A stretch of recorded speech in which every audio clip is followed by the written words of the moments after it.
Bonsoir et bienvenue sur le plateau des 24 heures chrono de l'International. Nous sommes en direct à partir des studios de TV5 Monde et pour cette 21e heure de direct, nous arrivons sur la côte ouest des États-Unis. Nous arrivons à Miami, une ville dont tous les médias parlent.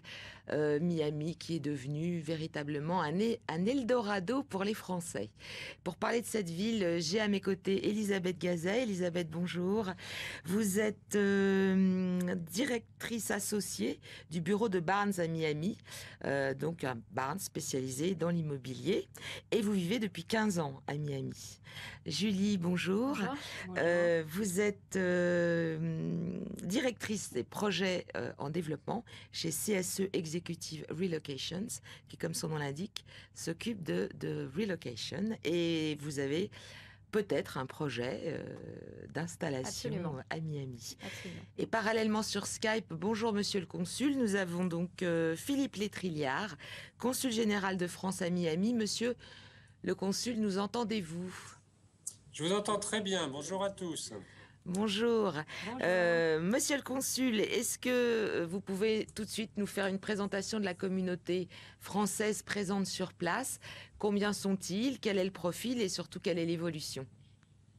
Avec plaisir. Et d'abord, merci beaucoup à TV5 Monde de s'intéresser à notre communauté française à Miami. Nos compatriotes en Floride sont une petite communauté en croissance. Nous avons 15 000 personnes présentes. 5 000 sont inscrites au registre et je pense qu'en tout, nous sommes 15 000, avec une croissance régulière au cours des dernières années. Ce qui est important, je crois, de dire d'entrée de jeu, c'est que cette communauté est plutôt jeune et qu'elle est très dynamique. C'est une communauté jeune, avec une majorité de nos compatriotes qui ont entre 30 et 55 ans, beaucoup de familles avec des enfants, et donc une communauté en croissance. Mais c'est aussi une communauté dynamique, très investie dans le paysage économique local. Alors comme vous savez, les États-Unis, c'est un contexte économique très concurrentiel, c'est un contexte juridique très différent de celui de la France. Eh bien, dans ce contexte, nos compatriotes sont à la fois dans des domaines très diversifiés et sont très allants. Par exemple, dans le tourisme, dans la gastronomie, par exemple dans l'immobilier, bonjour à Elisabeth Gazet, par exemple dans le luxe, mais aussi dans des secteurs comme les infrastructures ou comme les industries, notamment l'industrie aéronautique. Donc, bien, monsieur. brièvement, une communauté jeune et dynamique. Très bien, merci Monsieur le Consul. On chassera donc l'idée reçue qu'à Miami, on est toujours en vacances. C'est pas vrai, à Miami, on y travaille beaucoup. Alors, on va faire une pause justement et on va aborder le sujet de la vie quotidienne. En janvier 2016, les 24 heures chrono de l'International fêteront leurs 10 ans d'existence. Profitons de cet anniversaire pour dire un grand merci à TV5 Monde, à tous les partenaires qui nous soutiennent, à tous ces Français du monde entier qui chaque année sont des nôtres. En quelques chiffres, ce sont près de 200 villes traitées durant toutes ces années. Plus de 4000 Français de l'étranger, qu'ils soient entrepreneurs ou expatriés, hommes ou femmes qui ont participé à ces émissions. Et enfin, au total, plus de 15 millions de visionnages durant ces 10 ans. Que la fête de l'International continue et rendez-vous les 19 et 20 janvier 2016 sur mondissimo.com.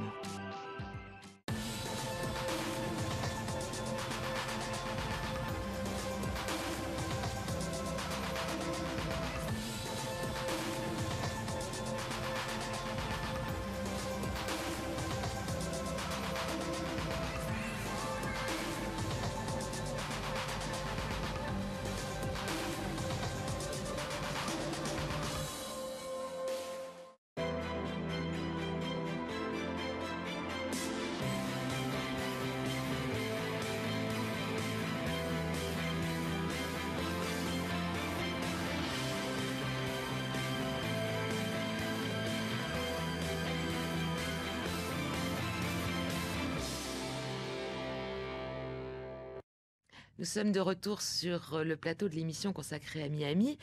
Alors, tout de suite, on va aborder quand même une actualité, c'est la transformation de Miami. Et je crois que là-dessus, Elisabeth, vous avez pas mal de choses à nous dire. C'est vrai qu'on a vu Miami évoluer considérablement depuis quelques années. Aujourd'hui, c'est probablement une des villes les plus dynamiques de tous les États-Unis. De par la diversité des secteurs d'activité, on en reparlera tout à l'heure, mais ça donne un très grand dynamisme, une grande énergie à la ville. Et puis surtout, on assiste aujourd'hui à l'arrivée de beaucoup d'Européens, ce qui et de Français et de Français. On parle de plus en plus français, on entend de plus en plus le français à Miami, et c'est intéressant parce que ça balance un petit peu avec le côté qui était très latino-américain il y a une dizaine d'années. Donc il y a plein de bonnes raisons de vivre sur place. Alors il y a évidemment la sécurité, parlons-en quand même, parce que c'est vrai que c'est une ville sécure.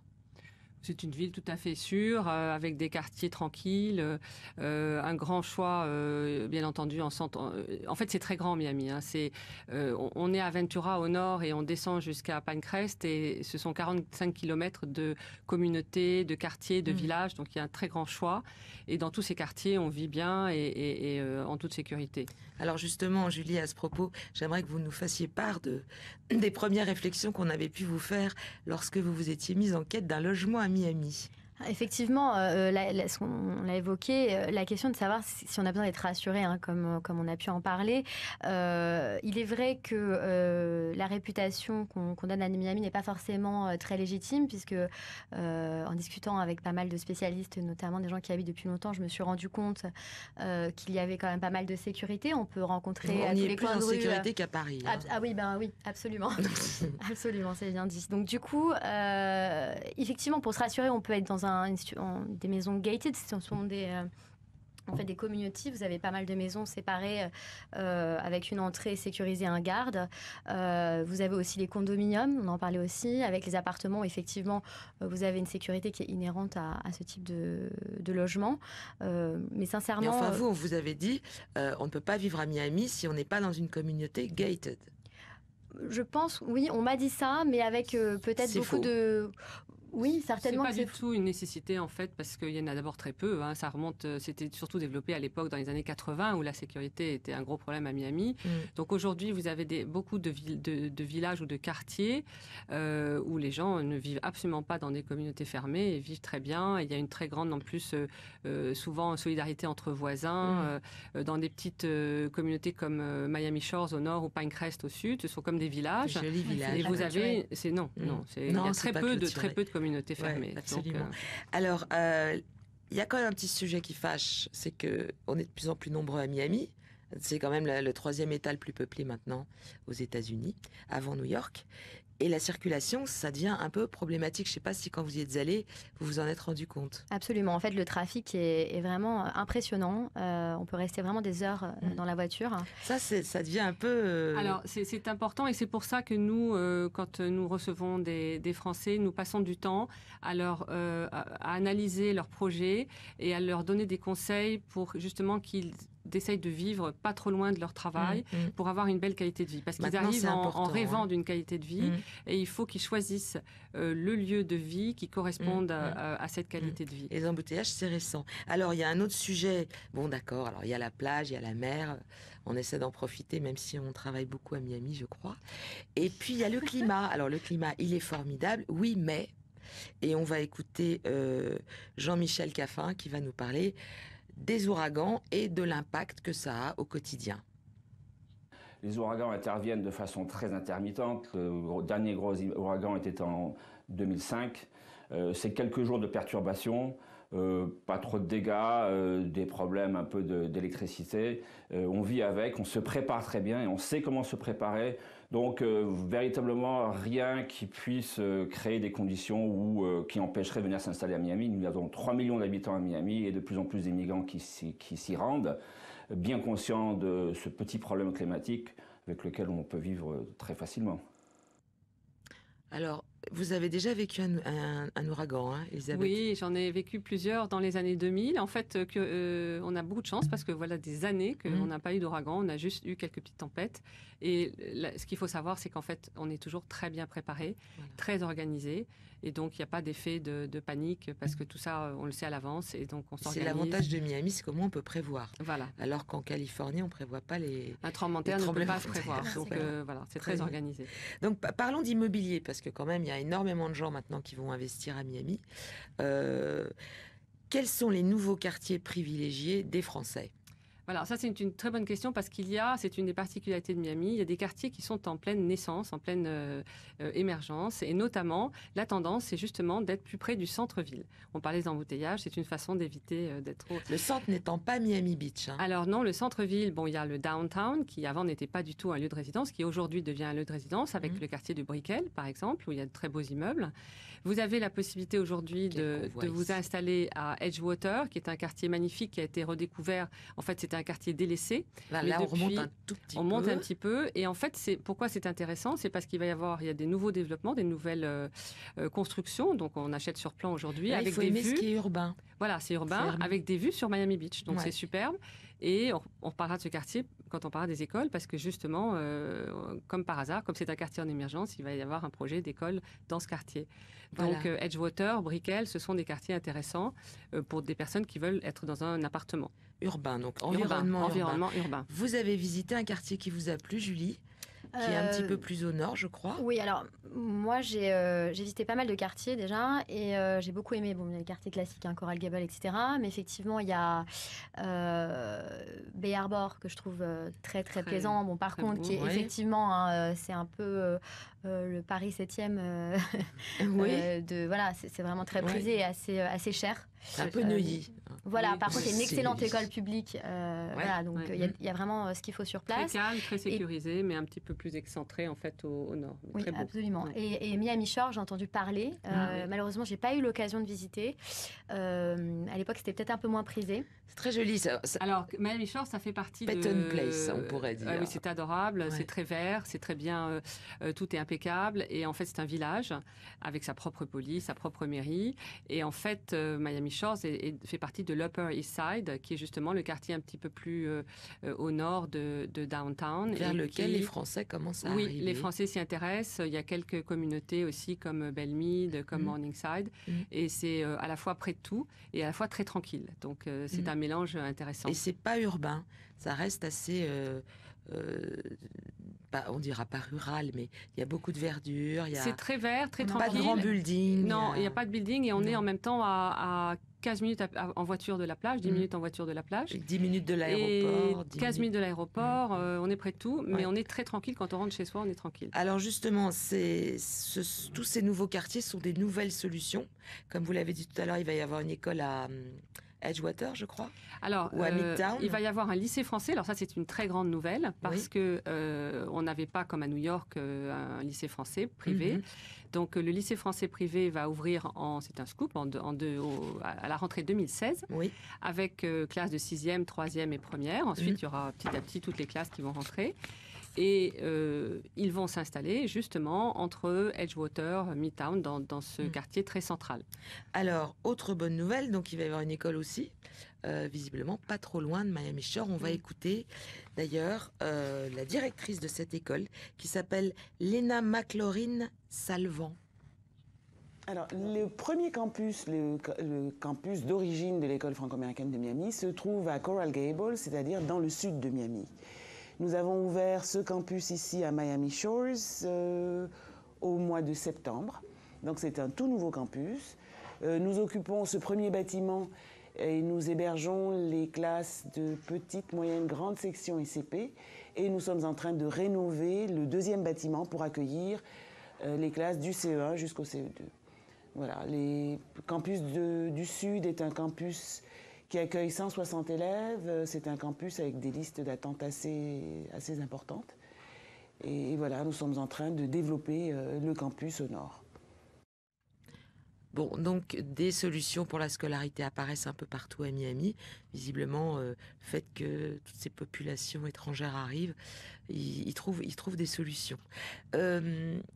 Julie, vous avez donc bien étudié la question de Miami. Qu'est-ce qui vous paraît être pour vous une problématique quand on va s'installer ? La vraie problématique est de savoir faire un arbitrage parce qu'on ne peut pas forcément avoir tous les paramètres qui sont combinés et il faut savoir dans quelle situation on se trouve. Donc, en fonction de votre structure familiale, je dirais que vous allez orienter vos choix. Pour moi, fondamentalement, je le vois par rapport à nos clients aussi, la question fondamentale est de savoir trouver une bonne école pour les enfants. Ouais, ça, on en a parlé à l'instant. Ça, c'est pour moi le premier jet. Et le deuxième, effectivement, la recherche du logement qui va découler souvent de cette école. Et après, il n'en reste pas moins que quand vous partez dans un pays que vous ne connaissez pas, mais ça c'est vrai pour n'importe quelle destination, vous n'avez pas forcément de réseau d'amis, vous n'avez pas forcément de connexion. Et donc, vous êtes un peu perdu, etc., un peu seul. Donc, c'est vrai que trouver des associations françaises présentes, etc., Là, ça peut être... Il y a tout ce qu'il faut. Voilà, donc ça, je pense que c'est fondamental. Oui, je crois que les personnes peuvent être accueillies très, très vite, rapidement, et connaître rapidement le réseau. Nous, c'est un de nos rôles. D'ailleurs, en tant qu'agent immobilier, on fait beaucoup plus que de trouver un logement, puisqu'on accompagne nos clients au début de leur projet, du début à la fin de leur projet, notamment en donnant des contacts, en présentant aux principales associations, en présentant les écoles.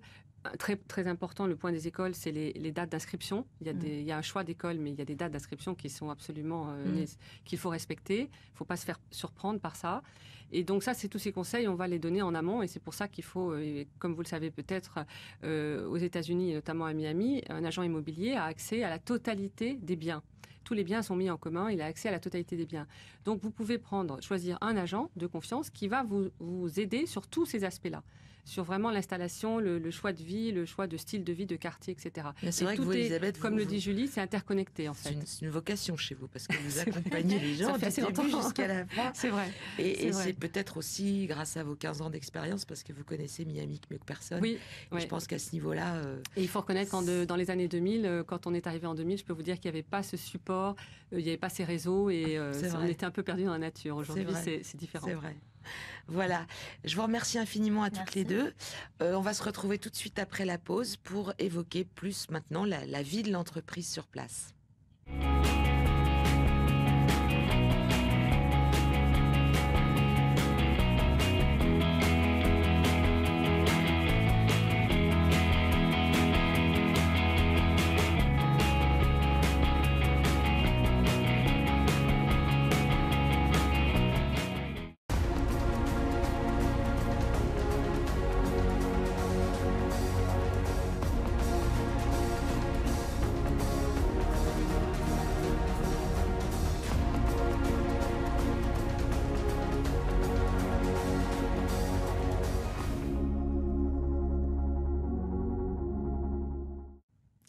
Nous continuons notre émission sur Miami et j'ai le plaisir d'accueillir Olivier Sureau. Olivier Sureau, vous êtes expert comptable et associé de Jade Associates, comme son nom l'indique. Bonjour. Et vous êtes également conseiller du commerce extérieur de la France. Vous vivez à Miami depuis plus de 10 ans. Tout à fait. Voilà, et vous avez un petit garçon. Exactement. Lucius Meida, vous êtes avocat. Votre cabinet s'appelle Lex International. Vous êtes au barreau de Miami. Pas que de Miami, de New York aussi. Oui, du Canada. Voilà, et vous vivez à Miami depuis un certain nombre d'années, je crois. J'ai 5 enfants. Et vous avez 5 enfants. Voilà. Donc, tout de suite, on va évoquer le rebond de l'économie aux USA parce qu'il est assez notable pour être souligné. Je vous écoute. Chacun, vous avez des chiffres à nous communiquer. Les deux grands indicateurs à l'heure actuelle au niveau de l'économie américaine sont le taux de croissance, puisqu'on est en rythme annuel au troisième trimestre 2014 de 5%, ce qui va au-delà de toutes les prévisions les plus optimistes qu'on avait jusqu'au jour d'aujourd'hui. Le déclic, c'est vraiment 2012. Hein. Ouais. Depuis 2012, en fait, c'est la pente qui a été remontée avec la... Donc 5% de croissance. 5% de croissance en rythme annuel et un chiffre qui est proche d'ailleurs, le taux de chômage, qui est de 5,6%, qui est le plus bas depuis 2008. On peut leur envier. Oui. Lucius, vous avez peut-être d'autres chiffres. Oui, la Floride est l'État probablement qui croît le plus rapidement de tous les États des États-Unis. C'est un État nouveau, mais il y réside actuellement presque 21 millions d'habitants. 21 millions d'habitants. Pour 19 à New York, hein, c'est ce que vous contre me dites. 19,9 pour New York. c'est incroyable. Miami croît énormément. Je pense que vous l'aviez mentionné, une population très jeune, très dynamique et très internationale. On y a à peu près, beaucoup d'Allemands, d'Espagnols, de Français, de Russes. Et ce sont des gens vraiment, vraiment des entrepreneurs, des investisseurs, des gens internationaux. Beaucoup de dynamisme. Monsieur le Consul. Exactement. Tout à fait. Alors, on va s'intéresser aux atouts d'une implantation à Miami, parce que j'imagine que pas mal de monde intéressé pour s'implanter là-bas va être intéressé. Donc, quels sont les atouts majeurs de Miami pour une implantation?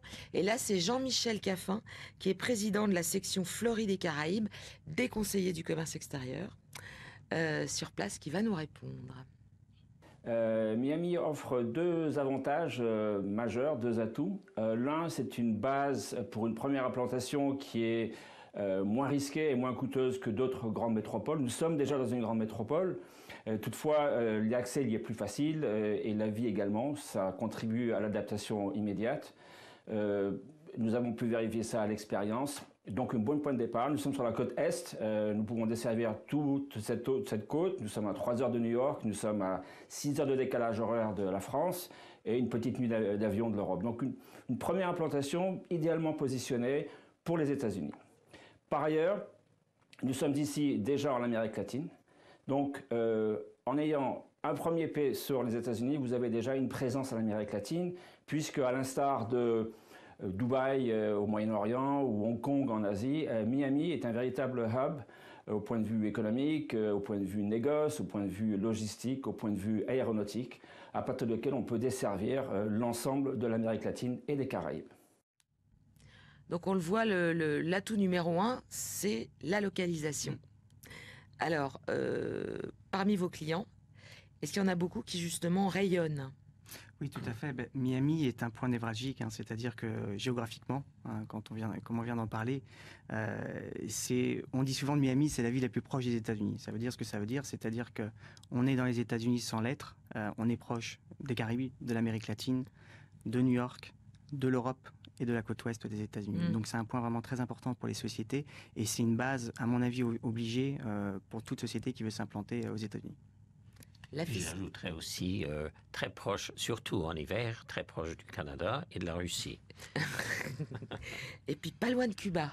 Pas loin de Cuba, exactement. La fiscalité, ça aussi c'est un atout. Alors, oui. Parlez-en. La Floride est un des 4 États des États-Unis qui n'ont aucun impôt sur le revenu personnel. Donc le revenu net imposable est imposable seulement au niveau fédéral et non pas du tout au niveau de l'État. À New York, par exemple, il y a 3 niveaux d'impôts, 2 de plus, le niveau étatesque et le niveau de la ville municipale. En Californie, la même chose. Donc, la Floride, en général, est reconnue comme un des paradis fiscaux des États-Unis. On y paye quand même des impôts. Hein. Oui, on paye les impôts, surtout à Washington. On n'aime pas tellement, mais moins qu'ailleurs. Il faut payer. Voilà. On paye moins. Mais c'est quand même, en beaucoup d'autres domaines aussi, c'est considéré, il y a des analyses faites très souvent et il s'avère que la Floride est le 4e moins imposé État des États-Unis. Quand même, ouais. En général. Une belle position. Créer son entreprise aussi, c'est pas compliqué, en 24 heures sur sunbiz.org. Alors, on va parler de la LLC. Qu'est-ce que c'est qu'une LLC? Et ensuite, Lucius, vous nous parlerez de cette évolution-là. Parce que visiblement, il y a quelque chose qui a changé au 1er janvier.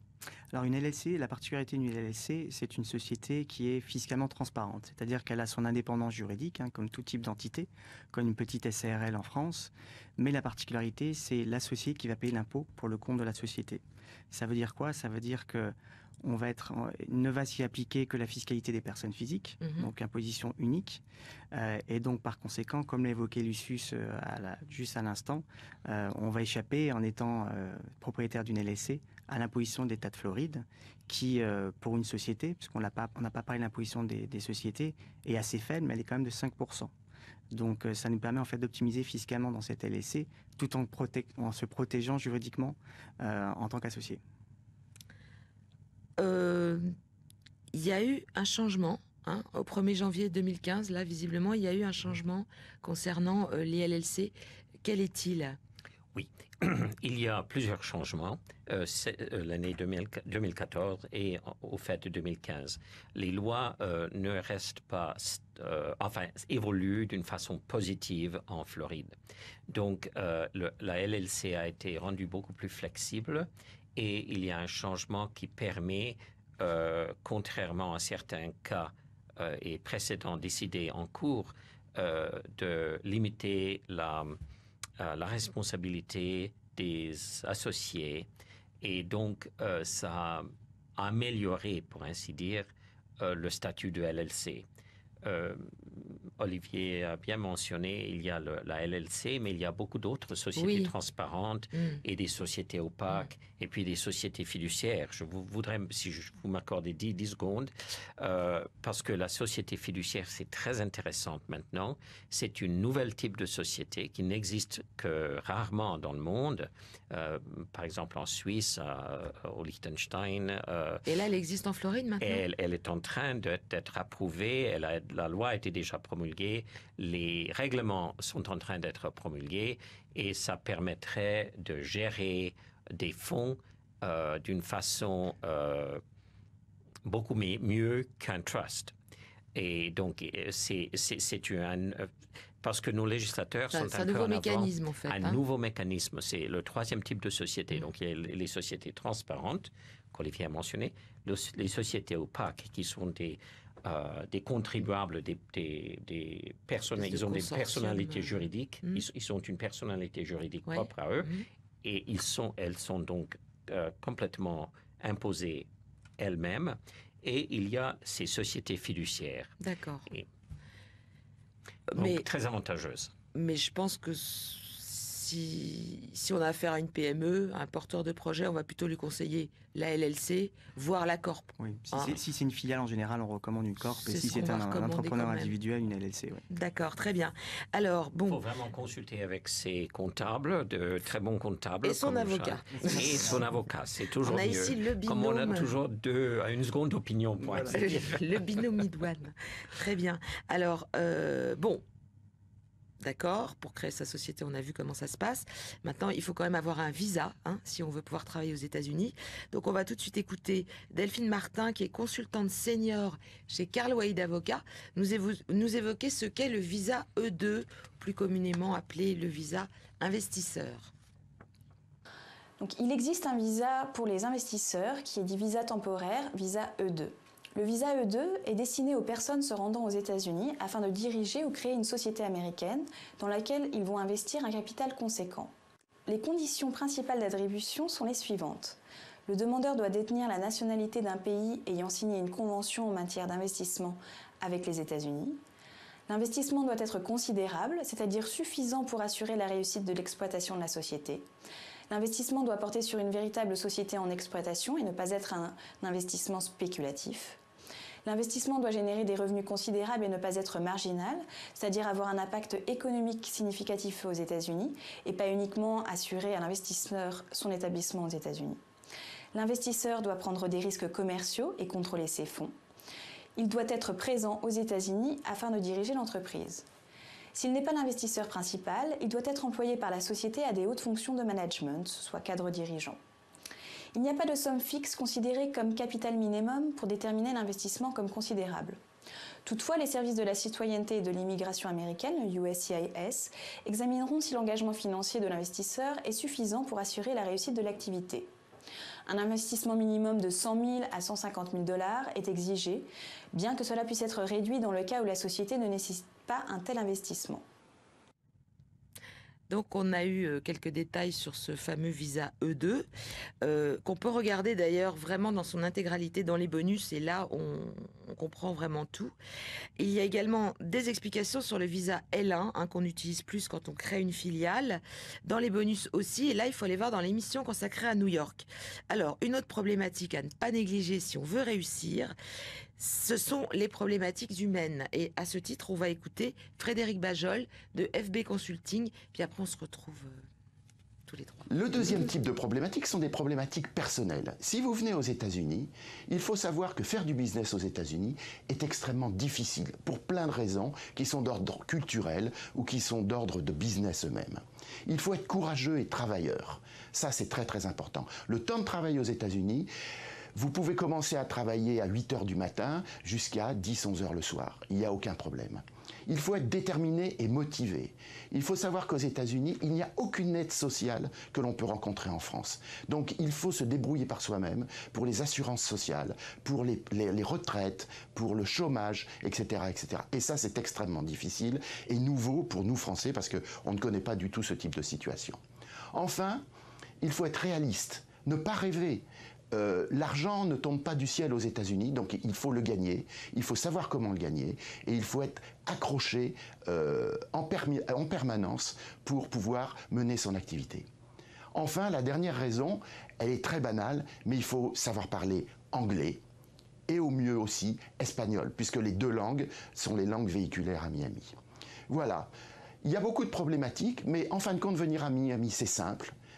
Écoutez, soyez humble, faites-vous aider par les gens et venez d'une façon très très simple et essayez de prendre en considération les deux cultures, la culture française et la culture américaine.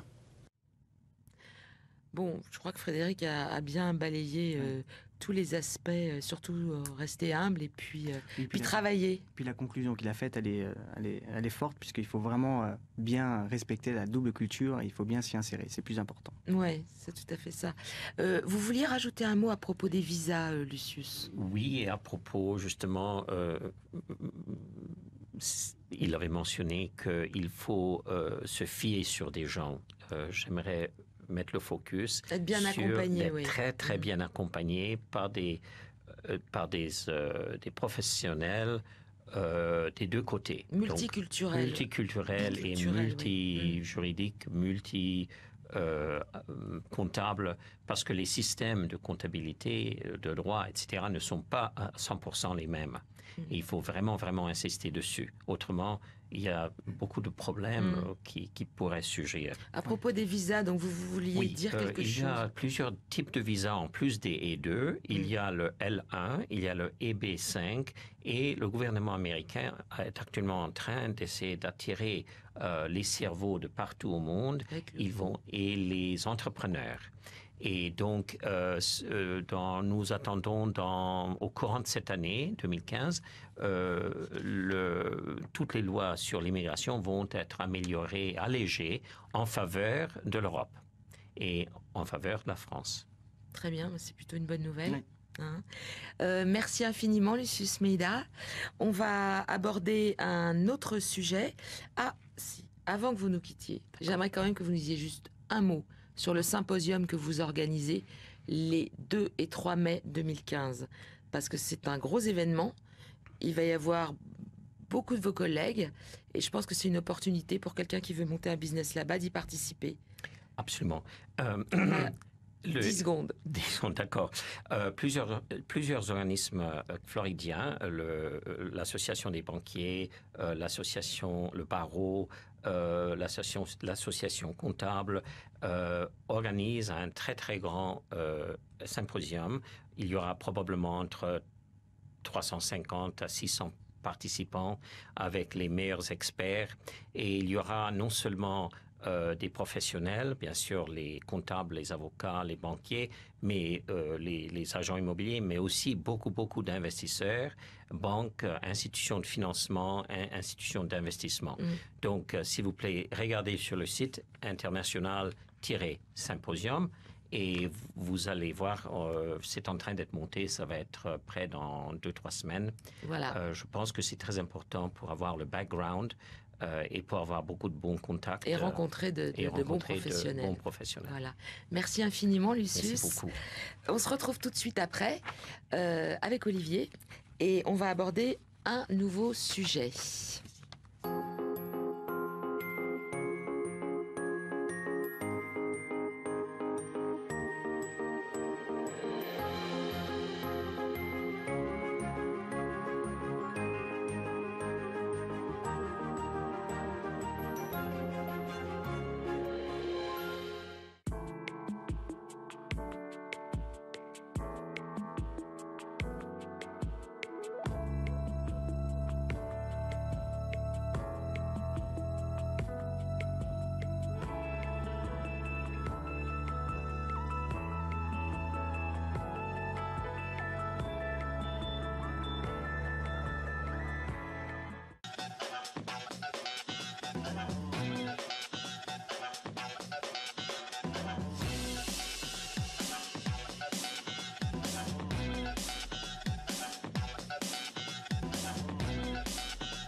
Voilà, nous sommes de retour sur le plateau des 24 heures chrono et nous sommes en direct des studios de TV5 pour une émission consacrée à Miami. Nicolas Billot, merci de nous avoir rejoints. Vous êtes directeur de Barnes Commercial Real Estate à Miami et donc en fait vous êtes en charge de vendre des entreprises aux Français qui pourraient être intéressés.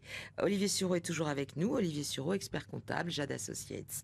Alors, c'est intéressant, donc cette nouvelle race, entre guillemets, de Français qui arrivent à Miami et qui veulent acheter carrément l'entreprise clé en main pour éviter les problèmes de visa, etc. Tout avoir en une seule fois. Alors, j'aimerais justement, Olivier, qu'on parle de ces entrepreneurs qui ratent en fait leur implantation parce qu'il y en a pas mal. Et effectivement, la solution que vous proposez, Nicolas, peut éviter ce genre de loupé. Donc, c'est pas le passage le plus gai de l'émission, mais il faut quand même en parler. Oui, il faut parler d'un constat. En fait, il faut partir d'un constat. Hein. C'est que, je dirais, 3/4 des implantations sont à la fin un échec. Et pourquoi elles sont un échec? Il y a des raisons qui sont diverses, mais ça passe déjà par une mauvaise préparation, on l'a évoqué tout à l'heure. Et un mauvais accompagnement. Et aussi, on pense qu'on peut faire les choses soi-même. Donc la première priorité, la première des choses qui sont envisagées, c'est de se dire, je vais créer ma société, je vais créer mon affaire, je vais créer mon business, comme on dit, et je sais faire. Alors parfois, on va avoir deux types d'investisseurs. Ça va être soit un investisseur qui va reprendre une activité qu'il n'a jamais effectuée en France, donc première source d'échec aussi. Il crée une affaire dont il n'a jamais effectué le métier. Oui, là on parle de création. Voilà. Ouais. Et deuxième source d'échec, c'est une personne qui va avoir réussi en France et qui est tellement persuadé d'avoir réussi en France qu'il est persuadé de réussir aux États-Unis. Et là, c'est le manque d'humilité. Et là, c'est un peu exactement le manque d'humilité. Donc 80% en fait, c'est ça. Malheureusement, ça marche pas. Exactement. Et 20% ça marche et ça marche très bien. Voilà. Et 80% ça marche pas. Enfin. Et puis l'investissement, il ne faut pas oublier aussi qu'on pense souvent le côté financier, mais Miami est une ville quand même qui a un coût. Et encore une fois, mal préparé, on arrive souvent à créer sa société avec peu de fonds et on n'a pas de quoi le voir venir devant soi. Et c'est une erreur. Il faut prévoir 2 ans d'oxygène. Il faut prévoir 2 ans d'oxygène devant soi. Ouais, tout à fait. Voilà, exactement. Alors donc, compte tenu de ce constat qui n'est pas le plus gai, mais enfin, faut être réaliste, il faut dire les choses. Il y en a qui optent carrément pour acheter la société clé en main. Oui, parce qu'en fait, nous avons affaire à des gens qui sont très dynamiques, qui ont envie d'entreprendre et qui, en général, ont un projet de vie. Donc, nous sommes là pour les guider de la meilleure façon possible.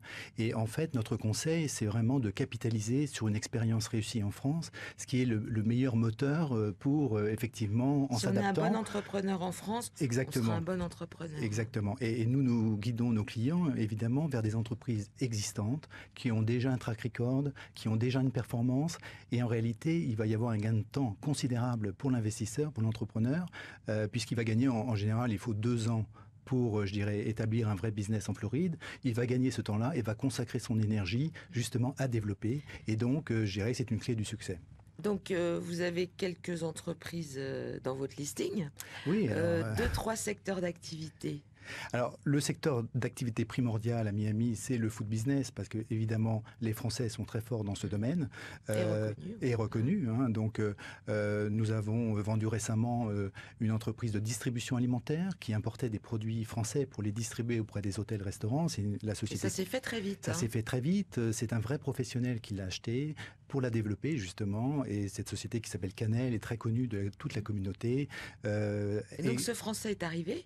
Il voulait racheter une entreprise, la maison qui allait bien avec, et exactement. De fait décrocher son visa. Voilà, et donc le concept clé en main s'applique vraiment à des entreprises qui ont un bon track record, qui ont un potentiel de développement, et ensuite il faut les accompagner pour les mettre en contact avec les bons professionnels à Miami qui vont permettre d'organiser, de surveiller et de sécuriser surtout tout le process d'acquisition des entreprises jusqu'au closing. Merci Nicolas. On va tout de suite écouter un sujet qui est présenté par Paul Bensaba, qui est le président de la section Nord-Amérique des CCE. Il va nous parler d'une grosse opération qui va aussi avoir lieu en mai, juste après celle coordonnée par Lucius Meda. C'est le symposium des CCE, des conseillers du commerce extérieur. Ça aura lieu en mai 2015.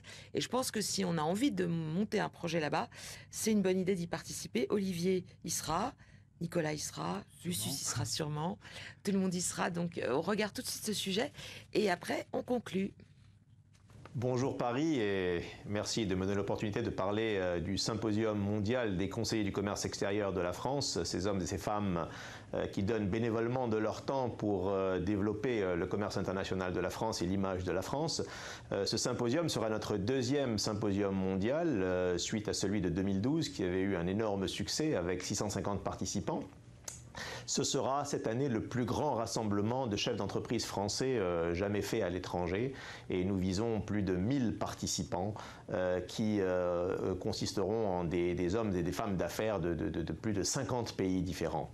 Nous aurons le plaisir et l'honneur d'avoir Laurent Fabius, notre ministre des Affaires étrangères et du Développement international qui sera présent, ainsi que de nombreuses autres personnalités du monde politique et économique international.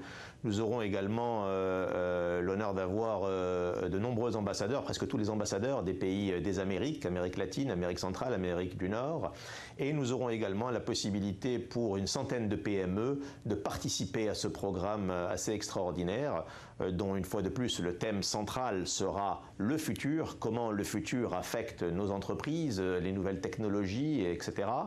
Et cette centaine de PME qui sera sélectionnée à l'avance aura la possibilité de participer et de faire véritablement du coaching et du mentoring par des conseillers du commerce extérieur de façon bénévole bien sûr pour les aider à pénétrer non seulement le marché d'Amérique du Nord mais également les marchés internationaux d'une manière générale.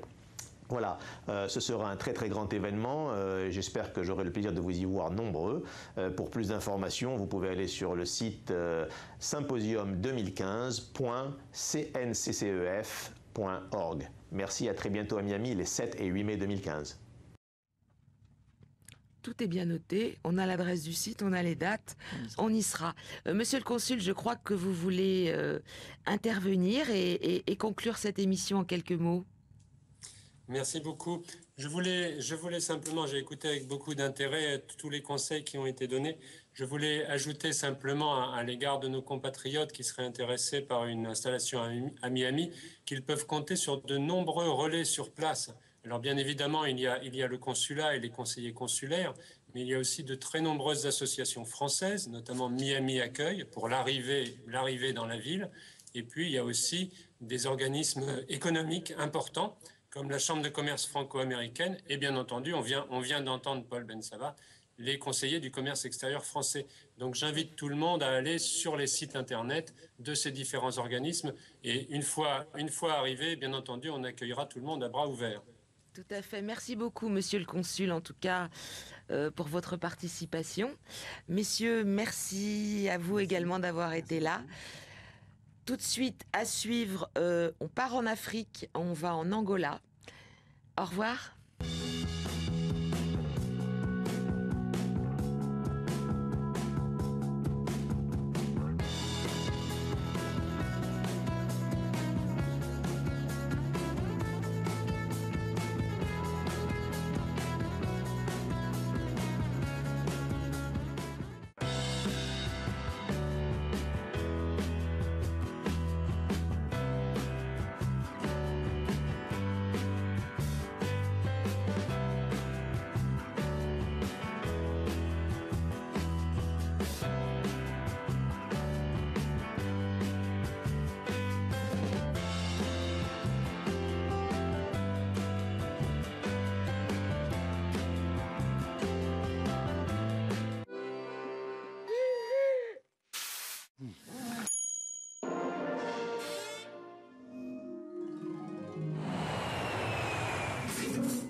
La CFE, votre sécurité sociale jusqu'au bout du monde.